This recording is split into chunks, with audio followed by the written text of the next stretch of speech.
Nagbabala ang Department of Education sa mga estudyante na nagkakalat ng security threat o pagbabanta sa mga paaralan.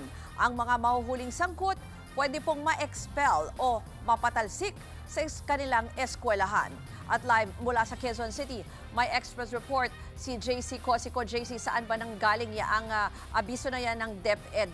Bakit may ganyan at anong mga insidente yung binabanggit nila?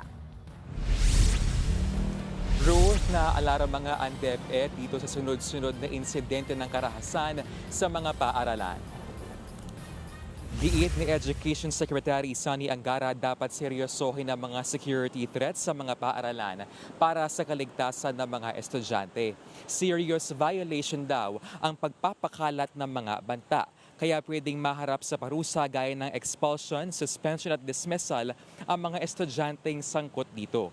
Nitong Lunes, kumalat ang umano'y shooting threat sa isang high school sa Batangas City na nauwi sa class suspension doon. Sa ngayon, pinaigting na ng DepEd ang school safety protocols sa ilalim ng kanilang school safety campaign. Kabilang dyan ang pag-upgrade ng campus security sa pamamagitan ng CCTV camera installation, pagkakaroon ng handheld metal detectors, regular bag inspections at iba pa. Narito si Education Secretary Sonny Angara. It's very alarming. It's very alarming. And we're not just looking at short-term measures like making our schools safe and yung security arrangements. Sabi ko yung internal arrangement, yung pakikisalimuhan natin sa mga bata, yung making sure they're part of a community, mas importante yon dahil yun long-term talaga yon. Ruth, nakikipagtulungan din ng DepEd sa PNP at sa DICT para maimbestigahan kung may tao o grupong nasa likod ng sunod-sunod na insidente ng school violence.